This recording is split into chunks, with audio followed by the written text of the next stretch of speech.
இது மகிமை நேரம். கர்த்தரும் இரட்சகருமாகிய இயேசு கிறிஸ்துவின் நாமத்தினாலே மகிமை தொலைக்காட்சி நேயர்களுக்கு என்னுடைய வாழ்த்துதலை தெரிவித்துக் கொள்கிறேன். இந்த மகிமை நேரம் நிகழ்ச்சியின் மூலமாக ஆண்டவருடைய வார்த்தையை இந்த காலை வேளையிலே உங்களோடு சொல்வதிலே மகிழ்ச்சி அடைகிறேன். இந்த நாளின் காலையிலே நம்முடைய சிந்தனைக்கு ஆதாரமாக தெரிந்து கொண்ட வேத வசனம் 9ஆம் சங்கீதம் 9ஆம் வசனம். சிறுமைப்பட்டவனுக்கு கர்த்தர் அடைக்கலமானவர், நெருக்கப்படுகிற காலங்களில் அவரே தஞ்சமானவர். சிறுமைப்பட்டவனுக்கு கர்த்தர் அடைக்கலமானவர், நெருக்கப்படுகிற காலங்களில் அவரே தஞ்சமானவர். நம்முடைய ஆண்டவர் நமக்கு அடைக்கலமாக இருக்கிற ஒரு தேவன். சிறுமைப்படுகிற ஒவ்வொருவருக்கும், வாழ்க்கையிலே சிறுமையின் பாதையிலே கடந்து சென்று கொண்டிருக்கிற ஒவ்வொருவருக்கும் ஆண்டவர் அடைக்கலமாக இருக்கிறார். மட்டுமல்ல, நெருக்கப்படுகிற காலங்களில் அவர் நமக்கு தஞ்சமாக இருக்கிறார். வாழ்க்கையிலே நெருக்கம் வரும்பொழுது, கஷ்டம் வரும்பொழுது நமக்கு தஞ்சமாக இருக்கிறவர் ஆண்டவர் மட்டும்தான். யார் யார் வாழ்க்கையிலே உண்மையாகவே இதை நம்புகிறார்களோ, விசுவாசிக்கிறார்களோ, அவரை அடைக்கலங்களாக கொண்டிருக்கிறார்களோ, அவரை புகலிடமாக கொண்டிருக்கிறார்களோ, அவர்களுக்கு ஆண்டவர் தஞ்சமாக இருக்கிறார். நெருக்கப்படுகிற வேளைகளிலே, சிறுமைப்படுகிற வேளைகளிலே ஆண்டவர் அவர்களுக்கு புகலிடமாக, ஆறுதலாக, அடைக்கலமாக, பலனாக இருக்கிறார் என்று சொல்லி இந்த வசனத்திலே நாம் பார்க்கிறோம். தாவீது ராஜாவும் கூட தன்னுடைய வாழ்க்கையிலே சிறுமையை அனுபவித்தவர், நெருக்கத்தை அனுபவித்தவர். ஒவ்வொரு நெருக்கத்திலும் தேவனை தனக்கு அடைக்கலமாக அவர் கொண்டார், ஆண்டவரை தனக்கு புகலிடமாக கொண்டார். ஒவ்வொரு பிரச்சனைகள், நெருக்கங்கள், போராட்டங்கள் வரும்பொழுதும் அவர் ஆண்டவரை நோக்கி என்ன செய்தார்? ஓடி தன்னுடைய பாதுகாப்பை, தன்னுடைய அடைக்கலத்தை அவர் உறுதிப்படுத்தி கொண்டார். இந்த நாளிலும் கூட நாமும் ஆண்டவருடைய சமூகத்திலே ஆண்டவரை நாம் அடைக்கலமாக கொள்வோம். எல்லா சூழ்நிலையிலும் அவர் நமக்கு போதுமானவராக இருக்கிறார். எல்லா சூழ்நிலையிலும், எல்லா நேரங்களிலும் ஆண்டவர் தஞ்சமாக இருக்கிறார். சங்கீதத்திலே நாம் வாசிக்கிறோம், தேவன் நமக்கு அடைக்கலமும் பலனும் ஆபத்து காலத்தில் அனுகூலமான துணையுமாய் இருக்கிறார். அநேகர் தங்களுடைய அடைக்கலங்களா மனிதர்களையோ, பணத்தையோ, செல்வத்தையோ, தன்னுடைய பதவியையோ சிலர் அடைக்கலமாக கொள்வது உண்டு. என்ன பிரச்சனை வந்தாலும் மனிதர்களிடத்திலே ஓடுவது, நம்ம மாம்சத்தின்படி, நான் என்னுடைய பலத்தின்படி அதெல்லாம் பார்த்துக்கிடலாம் அப்படின்னு சொல்லி நினைக்கிறவர்கள் உண்டு. ஆனால் இனி உள்ள காலங்கள் கொடுமையான காலங்கள். தேவனை நாம் அடைக்கலமாக கொள்ளாவிட்டால் நம்மால் வாழ முடியாது. தேவனை நாம் புகலிடமாக கொள்ளாவிட்டால் நம்மால் என்ன செய்ய முடியாது? இந்த உலகத்திலே வாழ முடியாது. நெருக்கப்படுகிற ஒரு காலத்திற்குள்ளாக நாம் கடந்து வந்திருக்கிறோம். நெருக்கம் மிகுந்த ஒரு காலத்திற்குள்ளாக, கடைசி நாட்களுக்குள்ளாக நாம் கடந்து வந்து நிற்கிறோம். ஒவ்வொரு நாளிலும் ஆண்டவரே, நீர்தான் எனக்கு தஞ்சம், நீர்தான் எனக்கு புகலிடம். சின்ன பிரச்சனையானாலும் சரி, இது சின்ன பிரச்சனை தானே, இதை நான் பார்த்துக்கிடுவேன். பெரிய பிரச்சனையை தான் ஆண்டவர்கிட்ட கொண்டு போகணும், அப்படி அல்ல.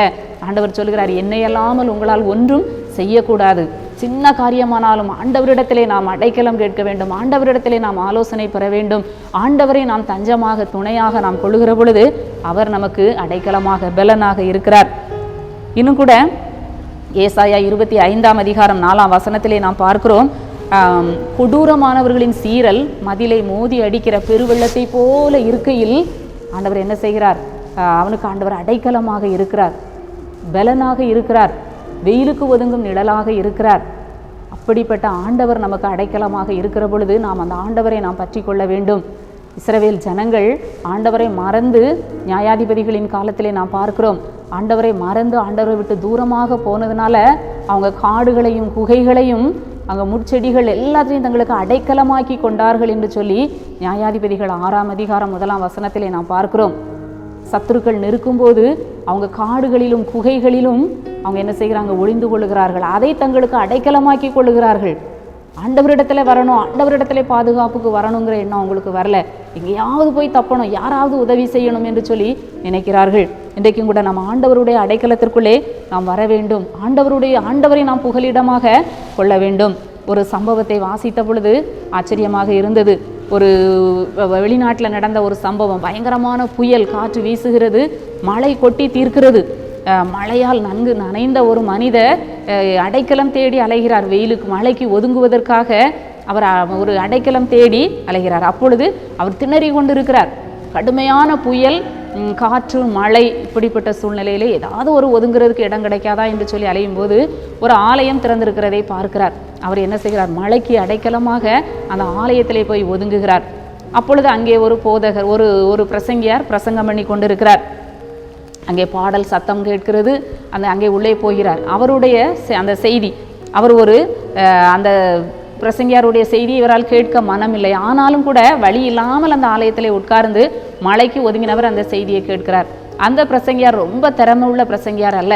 சொன்ன வார்த்தையே திருப்பி திருப்பி அவர் என்ன செய்தாராம்? பிரசங்கம் பண்ணி கொண்டே இருந்தார். இவரும் வேற வழி இல்லாம அந்த செய்தியை கேட்டுக்கொண்டே இருந்தாராம்.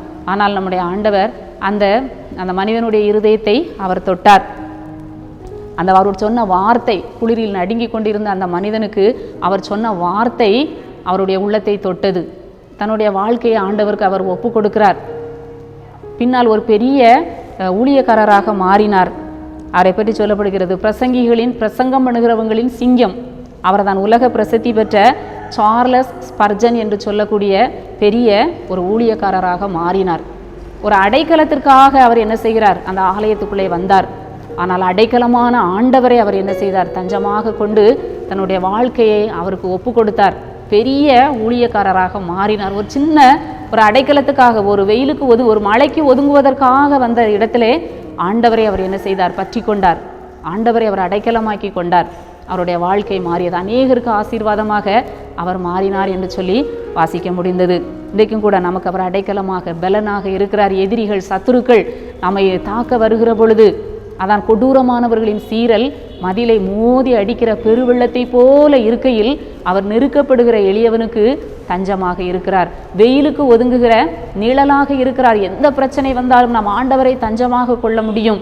ஆண்டவரிடத்திலே நாம் அடைக்கலம் புக முடியும். பழைய ஏற்பாட்டிலே பார்க்கிறோம், கொலை செய்தவன் தான் தப்பித்துக் கொள்வதற்காக ஆண்டவர் அவங்களுக்கு அடைக்கல பட்டணங்களை ஏற்படுத்தி வைக்கிறார். எல்லாருக்கும் ஆண்டவர் ஒரு அடைக்கல பட்டணத்தை வைக்கிறார். இனி ஒரு கொலை செய்துட்டியா, உன்னுடைய ஜீவன் தப்பணும்னா நீ அந்த அடைக்கல பட்டணத்தில் போய் என்ன செய்து விடணும்? நீ புகுந்து கொள்ளணும் அப்படின்னு சொல்லி ஆண்டவர் வைக்கிறார். இன்றைக்கும் நமக்கு அடைக்கல பட்டணமாக இருக்கிறவர் ஆண்டவர். நம்முடைய ஜீவன், நம்முடைய ஆத்துமா தப்ப வேண்டும் என்று சொன்னால் நரகத்திற்கு, நம்முடைய ஆத்துமா தப்ப வேண்டும் என்று சொன்னால் தேவன் நமக்கு அடைக்கலமாக இருக்கிறார்.